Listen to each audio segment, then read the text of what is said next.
The trial had been a mockery from the very beginning, but Kieran Shadowborn had endured it with the stoic silence that had become his signature over 17 years of living as an outcast among his own kind.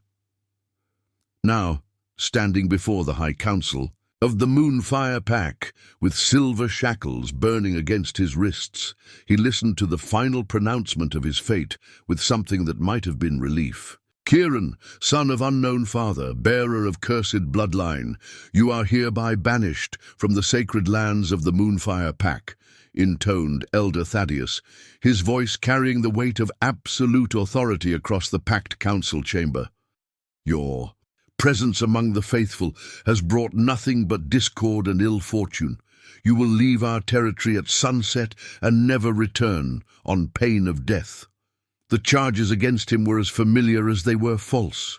Cursed bloodline, they called it, because his mother had died in childbirth and no wolf had ever claimed him as son. Bringer of misfortune, because strange things happened around him that the pack's leaders couldn't explain or control.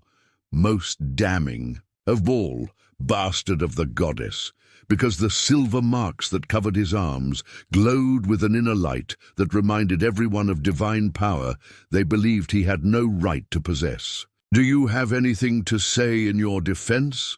Elder Thaddeus asked, though his tone suggested he neither expected nor wanted a response. Kieran lifted his head and met the elder's gaze with eyes that burned silver in the torchlight. The same supernatural color that marked him as different from every other wolf in the pack. "I have served this pack faithfully for 17 years, he said quietly, his voice carrying clearly through the silent chamber. "I have bled for it, hunted for it, and protected its children with my own life.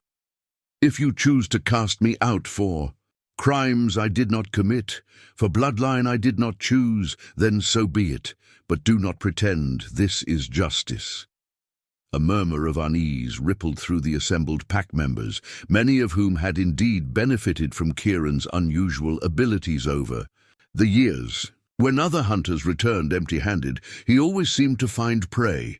When sickness threatened the pack, his presence somehow speeded recovery. When enemies approached their territory, he sensed them long before the sentries spotted any threat. But those same gifts that had made him valuable also made him frightening to wolves who preferred their world simple and predictable. A bastard with silver eyes and glowing marks who could do things that defied explanation was a walking reminder that their understanding of the supernatural world was incomplete. "Your service is noted," Elder Thaddeus replied coldly, "but it does not excuse the unnatural power that flows through your veins. The goddess marks her chosen clearly, boy, and you bear the signs of something far darker than divine blessing." The accusation stung because Kieran had wondered the same thing himself countless times over the years.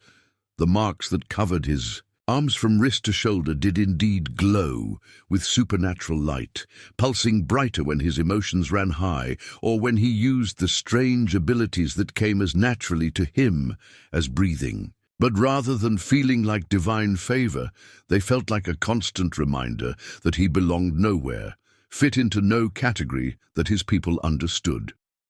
"Remove the shackles," commanded Alpha Marcus Ironheart from his position at the head of the council table. "Let him gather what few possessions he can carry and be gone before the moon reaches its zenith. I want no trace of his presence remaining in our lands by dawn." The silver restraints fell away from Kieran's wrists, leaving behind angry red welts that would take days to heal properly. He rubbed feeling back into his hands while trying to ignore the mixture of relief, fear, and anticipation that warred in his chest. For 17 years, he had known this day would come eventually. The pack's tolerance for his differences had been growing thinner with each passing season, and recent events had finally pushed their fear beyond the breaking point. As he made his way through the village toward the small cabin he had called home, Kieran was acutely aware of the eyes that followed his progress. Some carried hatred, others showed relief at his impending departure, but a few held something that looked almost like regret. These were wolves who had worked alongside him, who had seen firsthand that his strange abilities were used only to help and protect, never to harm or dominate. "Kieran," called a soft voice from the shadows between two houses. He turned to see Lydia Moonwhisper, the Pax Omega, and the only person who had ever shown him genuine kindness without expecting anything in return. At 19, she was 2 years older than him, but had always treated him like an equal rather than the cursed bastard most others saw. "Lydia," he replied, moving closer to where she waited in the concealment of shadows that seemed deeper than they should have been. "You shouldn't be seen talking to me. The council has made their decision, and associating with me now will only bring you trouble. Let them try to punish me for showing basic human decency," she said with quiet fierceness that surprised him. "Someone needs to tell you the truth before you disappear into the wilderness forever." "What truth?" Kieran asked, though part of him dreaded the answer. Lydia glanced around nervously, then stepped closer until she could speak in a whisper that only his enhanced hearing could detect. "Your mother didn't die in childbirth like they told you. She lived long enough to name your father, but Elder Thaddeus buried the information because the truth would have destroyed the Pack's carefully maintained hierarchy." The revelation hit Kieran like a physical blow, reordering everything he thought he knew about his origins and his place in the world. "Who?" he asked, his voice barely audible. "Magnus Godslayer," Lydia replied, and the name sent shockwaves through Kieran's consciousness. The legendary Alpha who disappeared 20 years ago while hunting the demon that had been terrorizing the Northern Territories. Your mother was his secret mate, and you are his legitimate heir. Magnus Godslayer. Even Kieran, raised as an outcast, knew the stories about the most powerful Alpha in recorded Pack history.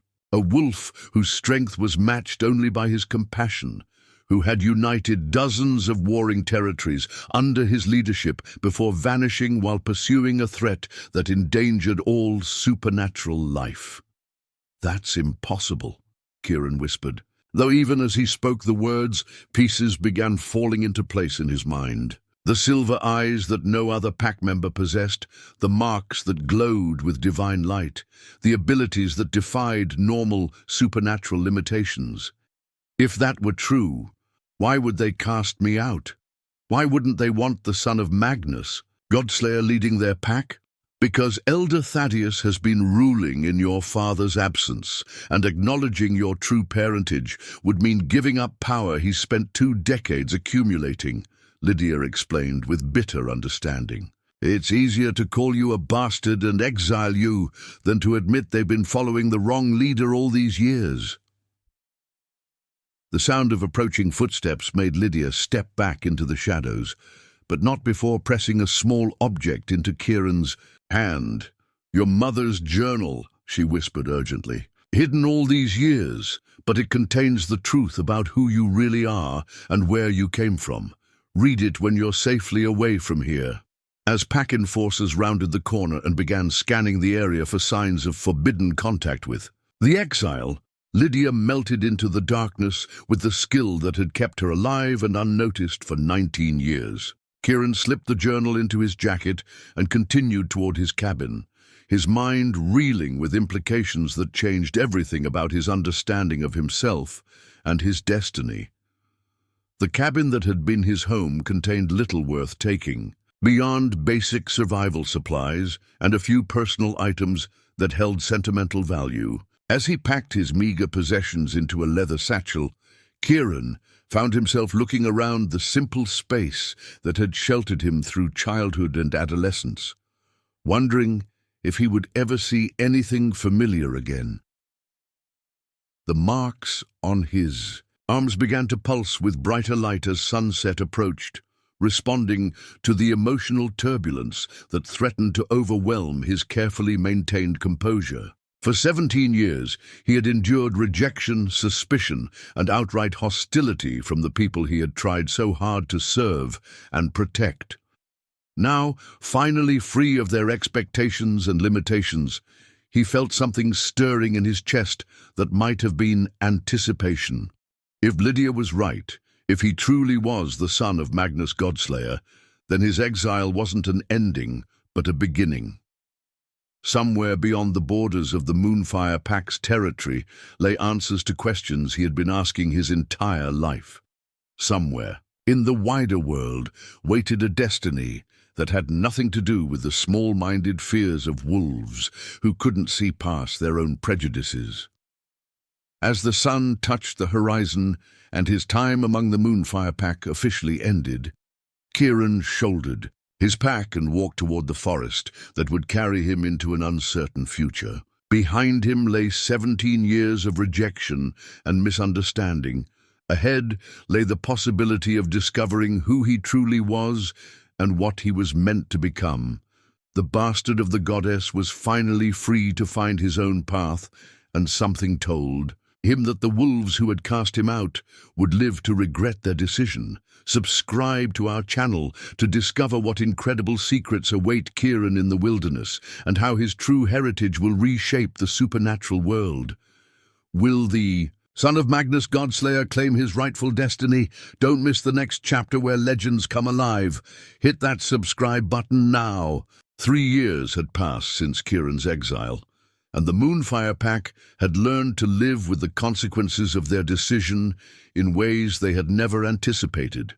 Without his supernatural ability to track prey and sense approaching threats, their territory had become increasingly vulnerable to the dangers that lurked in the borderlands between civilized pack territories and the wild spaces where ancient magic still held sway. Lydia Moonwhisper stood at the edge of the village, her Omega status ensuring she was assigned to the most dangerous sentry duties while the higher-ranking wolves remained safely within the protected inner circle.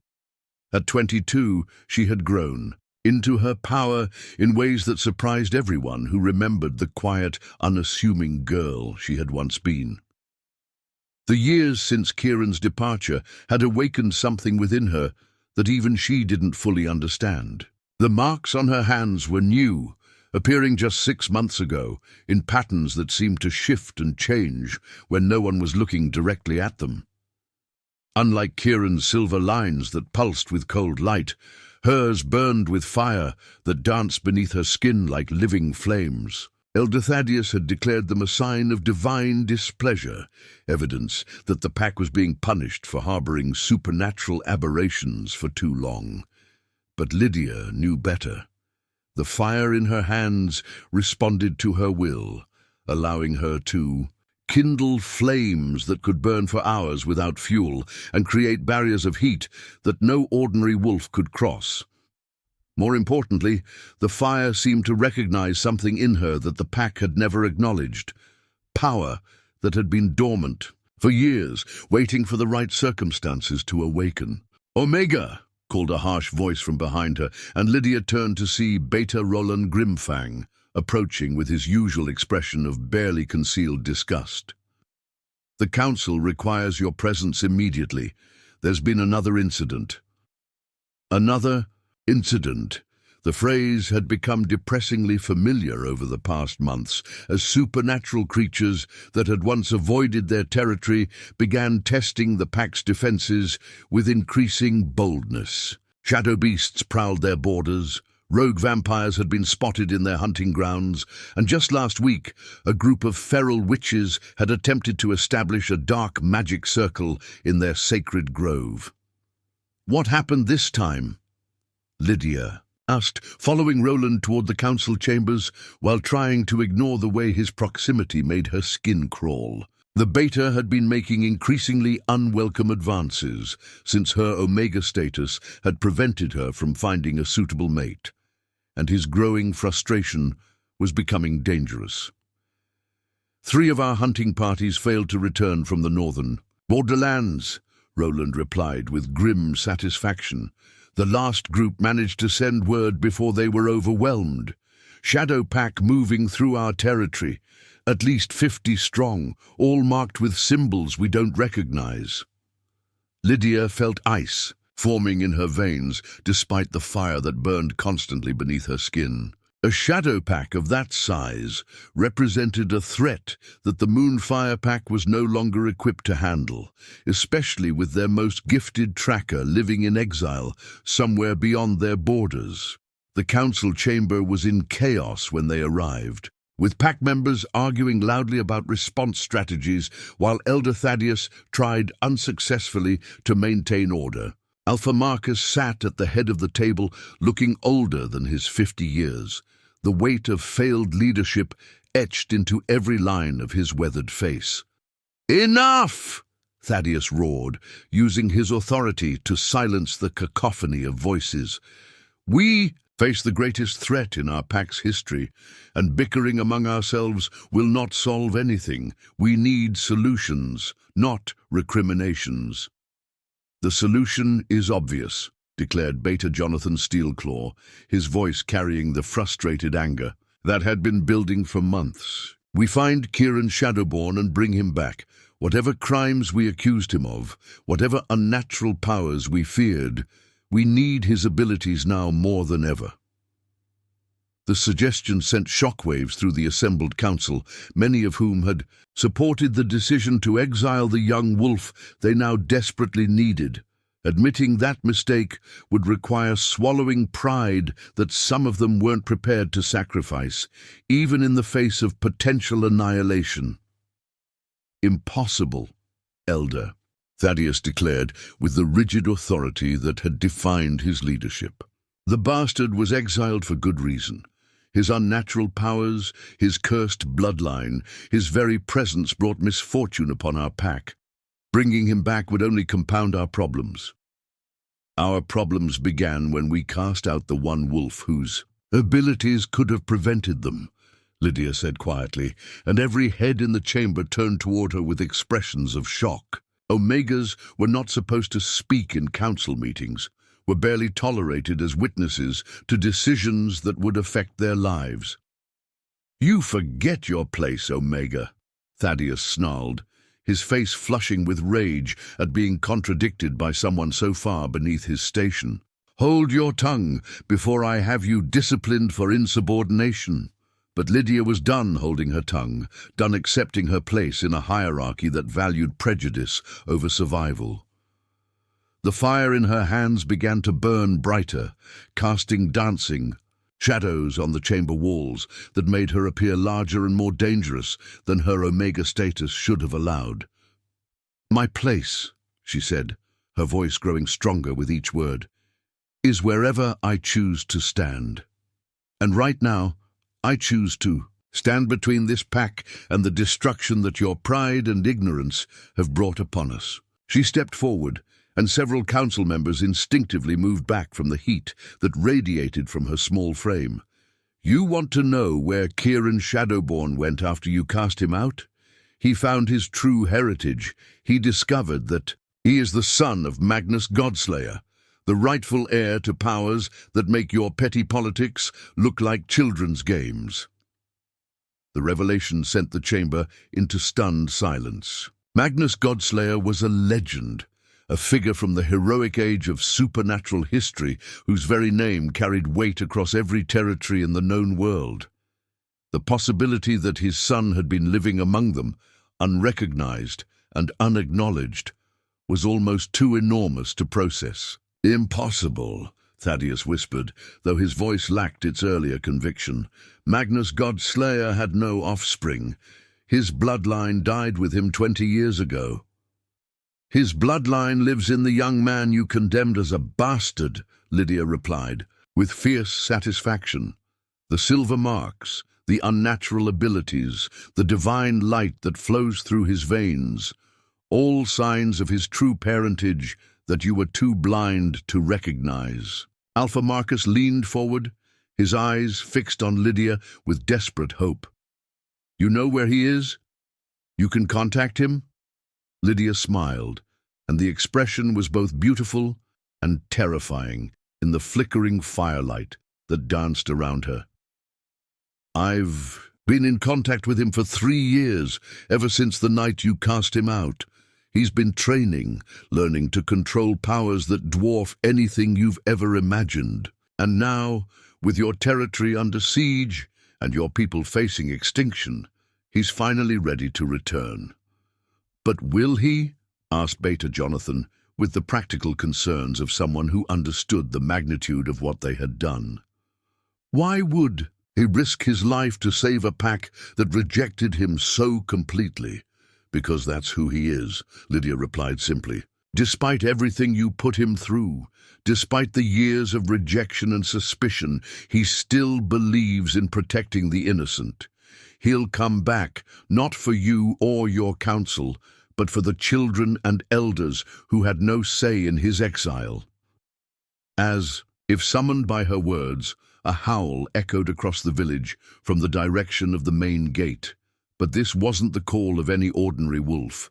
It carried harmonics that spoke of power beyond mortal understanding, of authority that had been earned through trial and sacrifice, of strength that could shake the very foundations of the supernatural world. Magnus Godslayer's son has returned, Lydia announced with quiet triumph, and he brings with him allies who will teach you the true meaning of power.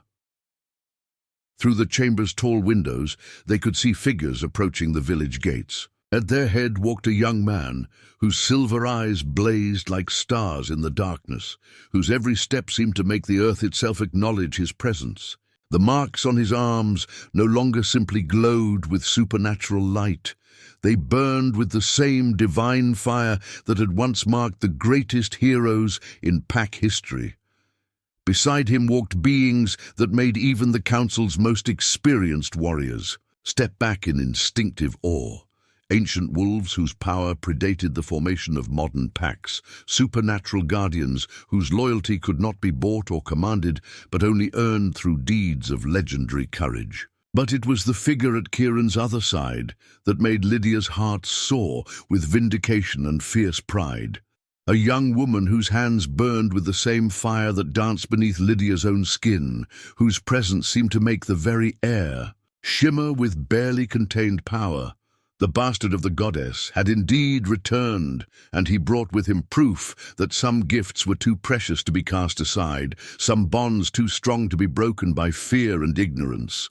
Subscribe to our channel to witness the incredible confrontation that's about to unfold. How will Kieran's return reshape the pack that rejected him? What awesome powers has he awakened during his exile?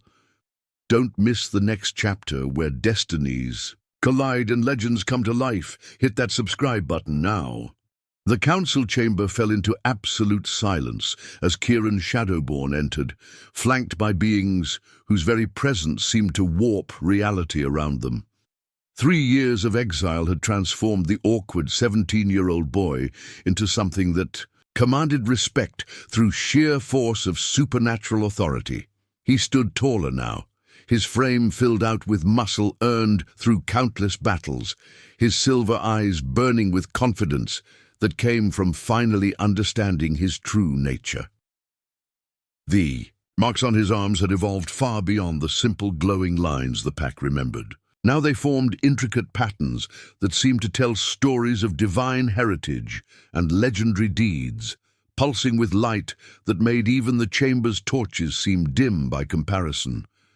When he moved, reality itself seemed to bend slightly around him, acknowledging power that had been awakened and claimed through years of rigorous training. "Kieran," Alpha Marcus said, his voice cracking with a mixture of relief, guilt, and barely concealed terror.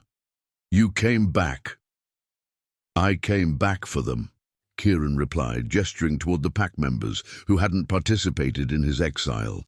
"For the children who had no voice in your decision, for the elders who deserve protection in their twilight years, for anyone who still believes that strength should be used to shield the innocent rather than maintain political power." His gaze swept over the assembled council, lingering on each face, with the weight of someone who had spent years learning to see through facades and pretense. "I did not come back for forgiveness, and I certainly did not come back to resume my place as your scapegoat. I came back because darkness approaches that will consume everything you hold dear, and like it or not, you need my help to survive. What's coming? Elder Thaddeus rose from his seat with the shaky dignity of someone clinging to authority that was rapidly slipping away. You speak of darkness, but you travel with creatures whose very presence reeks of supernatural power beyond our understanding. How do we know you haven't been corrupted by the forces you claim to oppose? The question hung in the air like a challenge, and several council members shifted nervously as they waited to see how Kieran would respond. 3 years ago, such an accusation would have sent him into defensive protests and desperate attempts to prove his innocence. Now, he simply smiled with the calm confidence of someone who no longer needed anyone else's approval. "Because," he said, stepping aside to reveal the woman who had entered behind him, "I travel with the chosen champion of the moon goddess herself. Allow me to introduce Seraphina Stormheart, daughter of the High Priestess, keeper of the sacred flames, and my bonded mate." Seraphina moved forward with fluid grace that spoke of centuries of combat training and divine favor. Her auburn hair seemed to contain living flames, and her green eyes blazed with power that made even the most experienced council members instinctively lower their gazes. But it was the mark on her forehead that truly commanded attention. A silver, crescent moon surrounded by tongues of fire that declared her status as one chosen by divinity itself. 3 years ago, she said, her voice carrying harmonics that resonated with supernatural authority, you cast out the son of Magnus Godslayer, calling him cursed and claiming his presence brought misfortune to your pack. The moon goddess herself wept at such ignorance, such willful blindness to the gifts she had placed among you. She gestured toward Kieran, and divine light seemed to flow between them in visible streams of silver and gold. This man spent 3 years training with the most powerful supernatural beings alive, learning to control heritage that places him among the greatest heroes in our people's history. He could have claimed any territory he desired, could have built his own pack from the countless wolves who would follow the Godslayer's heir without question. But instead, Kieran continued, his voice carrying the weight of hard-won wisdom, I chose to honor the bonds forged in childhood, to protect people who showed me more cruelty than kindness, because it was the right thing to do. Make no mistake, I owe this pack nothing, but the innocents within your territory deserve better than to die because their leaders were too proud to acknowledge their mistakes. Alpha Marcus leaned forward, desperation clear in his weathered features. What do you need from us? What must we do to earn your help against the threats that gather at our borders? Acknowledge what you did, Lydia said, stepping forward to stand beside Kieran with her own hands burning with divine fire.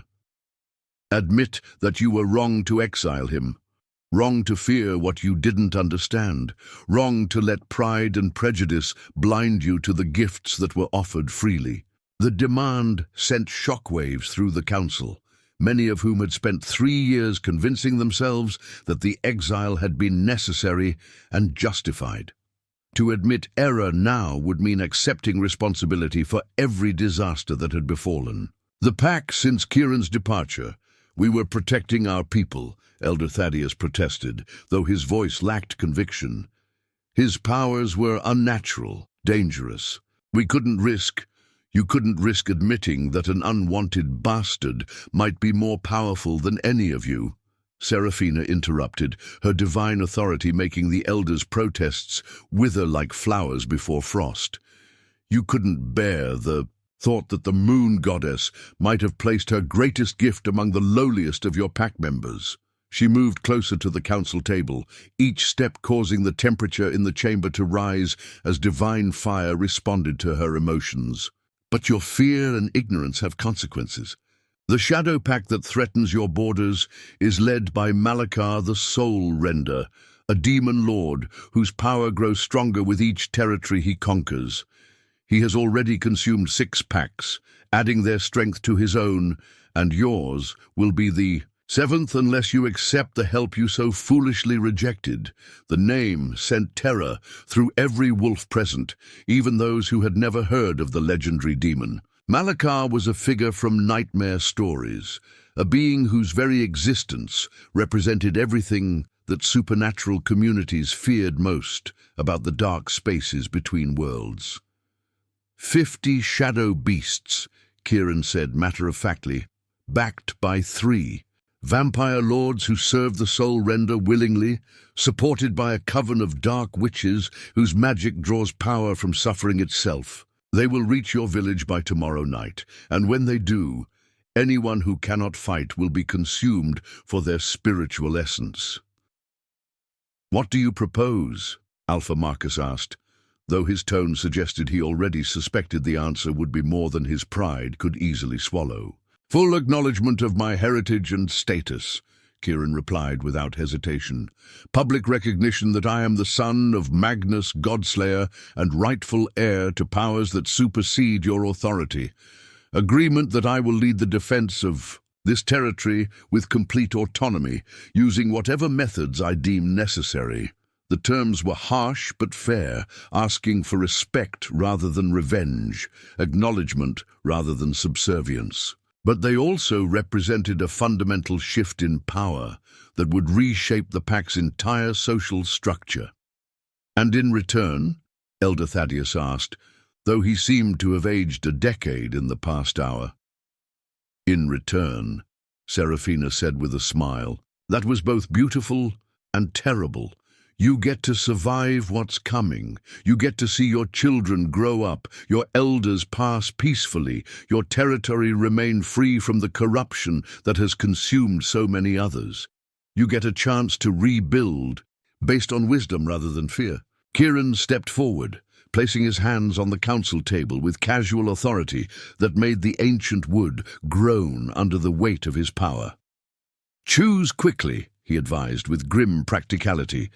"Malakar's forces move faster than natural. Wolves and daylight hours provide only limited protection against creatures that thrive in shadow." The silence that followed was broken only by the sound of flames crackling in the chamber's hearth and the distant howl of wind through the village streets.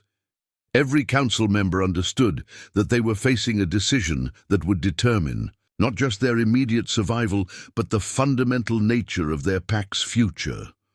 Finally, Alpha Marcus rose from his seat and dropped to one knee before Kieran, his voice carrying clearly through the chamber as he spoke words that would echo through pack history.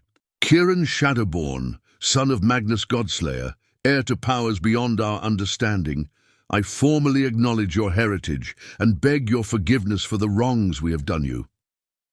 One by one, the other council members followed their Alpha's lead, kneeling before the young man they had cast out in ignorance and fear. Even Elder Thaddeus eventually bent his knee, though his face showed the effort such submission cost his. "A pride. Rise," Kieran said gently, his voice carrying none of the triumph or vindication they might have expected. "We have work to do and very little time to prepare. Tomorrow night this territory will face its greatest test. Whether it survives depends on how well we can work together despite the mistakes of the past." As plans began to form for the defense of the Moonfire Pack, Lydia felt fire dancing beneath her skin in response to the power that filled the chamber. The bastard of the goddess had indeed returned, and with him came the promise of a future built on truth rather than prejudice, strength rather than fear. Subscribe to our channel to witness the epic battle that will determine the fate of the Moonfire Pack.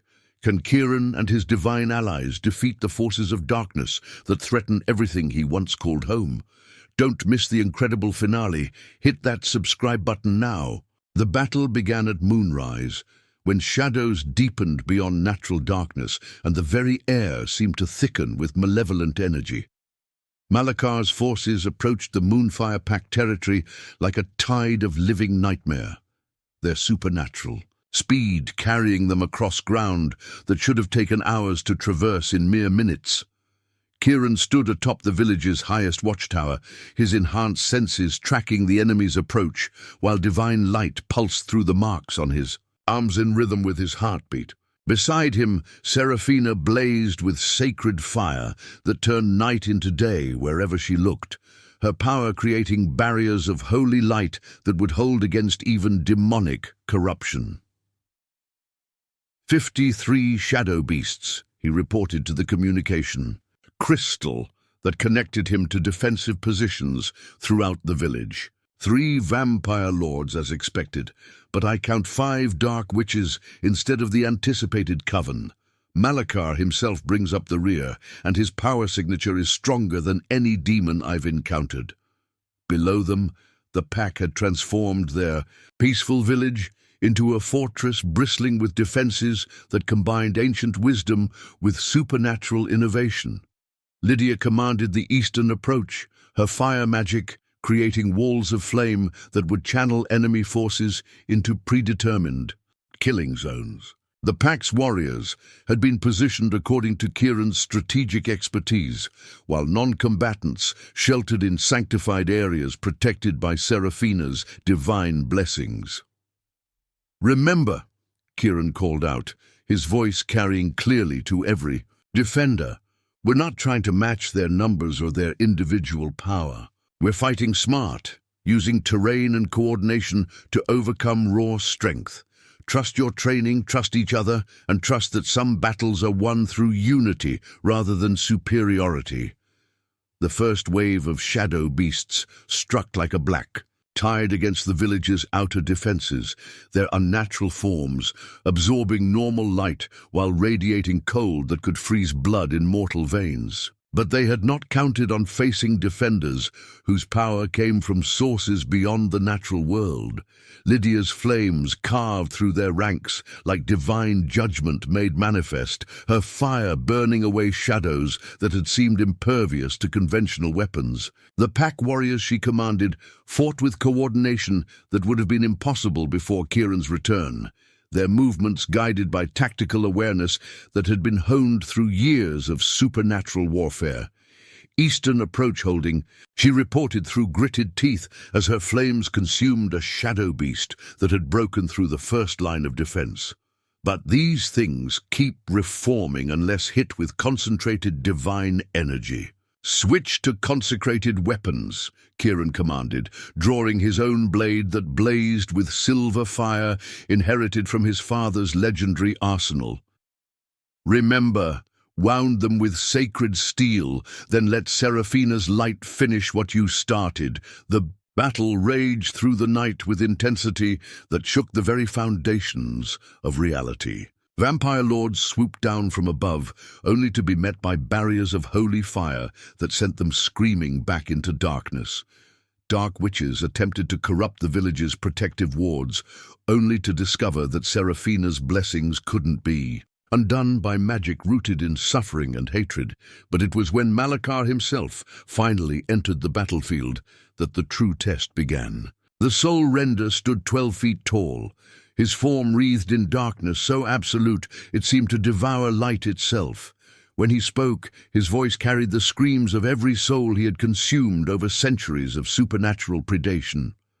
"So," the Demon Lord said, his attention fixing on Kieran with hungry satisfaction, "the bastard son thinks to stand against me. Your father's power flows in your veins, boy, but Magnus Godslayer fell to my might 20 years ago.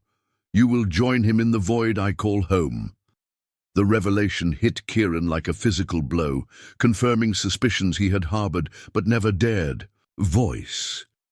His father hadn't simply disappeared while hunting demons. He had died fighting this very creature that now threatened the pack Kieran had sworn to protect.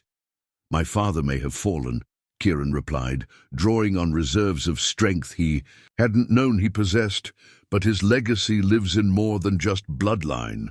It lives in every life he saved, every territory he protected, every innocent he died defending. And today, that legacy ends your reign of terror forever." The duel that followed was less battle than force of nature made visible. Malakar struck, with power that could shatter mountains, his every blow carrying the accumulated strength of the territories he had consumed. But Kieran fought with divine heritage, awakened through years of training and trial, his blade carving paths of silver light through darkness that had seemed absolute. Around them, the battle reached its crescendo as pack defenders fought with courage, born of desperation and hope. Seraphina's sacred fire illuminated the entire village, creating sanctified ground where evil could not take root. Lydia's flames danced in harmony with divine light, her Omega status proving meaningless in the face of power that responded to will rather than hierarchy. But it was Elder Thaddeus who provided the moment that turned the tide. The old wolf, who had spent years fearing Kieran's unnatural abilities, suddenly understood what he was witnessing. Not corruption or curse, but divine favor expressing itself through bloodlines too pure for ordinary minds to comprehend. "Magnus Godslayer's heir," he cried out, his voice carrying across the battlefield with authority earned through decades of leadership. "We stand with the rightful inheritor of holy power. We fight beside the champion the moon goddess herself has chosen." The declaration sent shockwaves through both armies, but its effect on the pack was electric. Warriors who had been flagging found new strength. Defenders who had been wavering discovered unshakable resolve. They weren't just fighting for survival anymore. They were fighting beside legend made manifest. Malakar's response was a roar of fury that shattered windows throughout the village, but his rage carried notes of something that might have been fear. Divine power was anathema to demons, and facing the awakened heir of Magnus Godslayer was like staring into the sun itself. "You cannot destroy me!" the Soul Render screamed, as Kieran's blade found its mark again and again, each strike burning away portions of darkness that had seemed eternal. "I am eternal. I am inevitable. I am finished," Kieran said quietly, and drove his father's sword through the demon's heart with force that sent silver fire exploding outward in all directions. The light that erupted from Malakar's destruction was so brilliant that it turned night into day across the entire territory. Every shadow beast dissolved instantly. Every dark witch fell screaming as corrupt power was burned from their souls. Every vampire lord fled shrieking into whatever. Darkness could still shelter them, but more than enemies were transformed by that divine radiance. When the light faded and normal sight returned, the Moonfire Pack found themselves changed in fundamental ways. The territory itself seemed cleaner, more vibrant, touched by blessing that would endure for generations. And at the center of it all stood Kieran, no longer the bastard they had rejected, but clearly revealed as the divine champion he had always been meant to become. "My lord," Alpha Marcus said, dropping to one knee before the young man who had saved them all. "Forgive us our blindness. Accept our oath of loyalty, not given from fear, but from understanding of who you truly are." Kieran looked around at the pack that had shaped his childhood, seeing not the wolves who had rejected him, but the community he had chosen to protect, despite their past mistakes. "Rise," he said gently, extending his hand to help the Alpha to his feet. "We are pack. All of us. Mistakes were made, but they're in the past now. What matters is building a future worthy of the sacrifices that brought us to this moment." 6 months later, the Moonfire Pack had become a beacon of hope in a supernatural world still reeling from Malakar's defeat. Under Kieran's leadership, they had established alliances with territories across the continent, their village growing into a city that welcomed refugees and outcasts from every corner of the supernatural realm.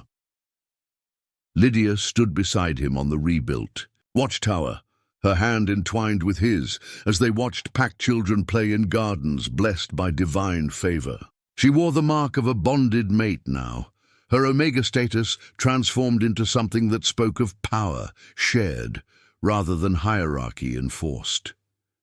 "Do you ever regret it?" she asked quietly, watching Seraphina train young wolves in the proper use of sacred fire in the courtyard below, coming back to save people who had treated you so badly. Kieran smiled, his silver eyes reflecting contentment that had taken years to achieve. "Never," he replied with absolute conviction. "This is who I was meant to be, who my father raised me to become, even though I never knew him. Sometimes our greatest gifts come disguised as our deepest wounds." As the sun set over territory that had been cleansed and blessed by divine intervention, the bastard of the goddess reflected on a journey that had led from rejection to redemption, from exile to enthronement. The pack that had cast him out for being different had learned to celebrate those differences as divine favor, proving that even the most bitter endings could become the most beautiful beginnings. The fire in Lydia's hands danced in harmony with the silver light that pulsed through. Kieran's marks, two souls united by destiny and strengthened by the trials that had tested their worth. They had found their place not by conforming to others' expectations, but by embracing the power that made them unique, and in doing so had transformed not just themselves, but an entire world. Thank you for joining us on this epic journey of divine heritage and hard-won redemption. If this story of finding strength in what others call weakness touched your heart, please subscribe to our channel for more amazing tales that prove our greatest trials often reveal our greatest gifts. Share this story with someone who needs to remember that being different isn't a curse. It's often the first sign of a destiny beyond imagination. Hit that subscribe button and notification bell to never miss our latest supernatural adventures.